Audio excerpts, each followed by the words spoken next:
झारखंड में वर्ष 2016 में हुए राज्यसभा के चुनाव में हॉर्स ट्रेडिंग के मामले में तत्कालीन मुख्यमंत्री रघुवर दास का नाम जोड़ने को लेकर मामला एक बार फिर सुर्खियों में है। मामले में राज्य सरकार की तरफ से एक बार पीसी एक्ट लगाकर जांच के आदेश दिए जाने के बाद बीजेपी ने भी सरकार पर पलटवार किया है। जैसे ही वर्ष 2016 के राज्यसभा चुनाव के दौरान हॉर्स ट्रेडिंग के मामले में रघुवर दास का नाम सामने लाया गया, वैसे ही बीजेपी की तरफ से राज्य की हेमंत सरकार पर निशाना साधा गया। साथ ही पार्टी की तरफ से कहा गया है कि राज्य सरकार जानबूझकर अब इस मामले में दुर्भावना के साथ कार्य कर रही है। पार्टी के प्रदेश अध्यक्ष सांसद दीपक प्रकाश ने कहा कि जब मामला बनता ही नहीं तो जांच कैसी। लेकिन जिस प्रकार से राज्य की सरकार का चरित्र है उसको मैं उजागर करना चाहता हूँ। आप सबको जानते हैं कि कानून के संदर्भ में जो पीसी एक्ट अलग से लगाया गया अभी हाल में, जिसको प्रिवेंशन ऑफ करप्शन एक्ट कहते हैं, उसमें सीधी सी बात है कि जो क्राइम कमिटेड होता है, जो क्राइम हो चुका है, उस पर ही पीसी एक्ट की धाराएं लगती हैं, प्रिवेंशन ऑफ करप्शन एक्ट। लेकिन जो मुकदमे, जो घटना घटी ही नहीं, क्राइम हुआ ही नहीं, उस पर पीसी एक्ट नहीं लग सकता, जिसको हम कह सकते हैं कि एप्रीहेंसिव शंका के आधार पर कोई केस नहीं, पीसी एक्ट नहीं लग सकता है।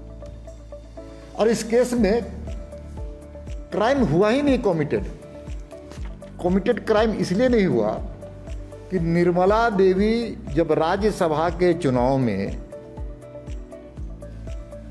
वोट दे रही थी तो अपने कांग्रेस के एजेंट को अपना वोट दिखा करके कांग्रेस के उम्मीदवार को वोट दिया है। इधर दीपक प्रकाश के बयान पर जेएमएम ने भी बीजेपी पर निशाना साधा। पार्टी के महासचिव सुप्रियो भट्टाचार्य ने कहा कि जब जांच की बात है तो जांच होनी चाहिए, इसमें बीजेपी के लोगों को परेशान होने की क्या जरूरत है। भारतीय जनता पार्टी के राज्यसभा के माननीय सांसद और प्रदेश के अध्यक्ष दीपक प्रकाश जी ने आज अपनी कुछ दिल की बातें कही।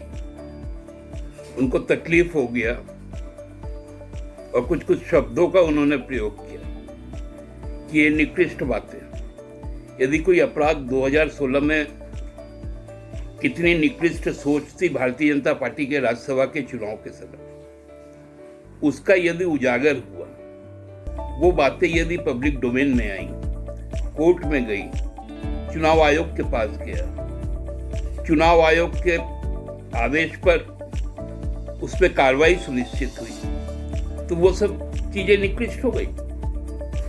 लेकिन किस निकृष्टता के साथ वो एक गंभीर संवैधानिक बाधा उत्पन्न कर जिस तरह की साजिश रची गई केवल और केवल एक राज्यसभा के सीट जीतने के लिए, वो क्या सही थी। और मैं तो पूछना चाहता हूं आदरणीय दीपक जी से कि उस मामले के जो प्रथम सूचक थे, उसको तो आप कहते हैं कि हमारे विधायक दल के वो नेता है, तो जो फर्स्ट इंफॉर्मेशन जिन्होंने दिया, जिन्होंने कोर्ट में जाने का काम किया, चुनाव आयोग में जाने का काम किया, आप उसको अपना विधायक दल का नेता बनाते।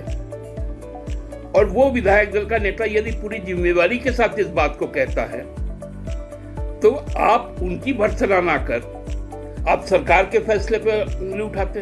दरअसल राज्यसभा के इस चुनाव में पूर्व विधायक योगेंद्र साव की पत्नी कांग्रेस की विधायक निर्मला देवी को वोट देने का प्रलोभन देने और बाद में धमकी देने का भी मामला सामने आया था। तत्कालीन जेवीएम अध्यक्ष बाबूलाल मरांडी ने वीडियो और ऑडियो क्लिप जारी कर इस मामले में जांच की मांग की थी। अब बाबूलाल चूंकि बीजेपी में शामिल हो गए हैं, तब जांच कराने की तैयारी की गई है। ऐसे में बीजेपी के नेताओं के सामने भी असमंजस की स्थिति बन गई है। ब्यूरो रिपोर्ट, सबरंग समाचार, रांची।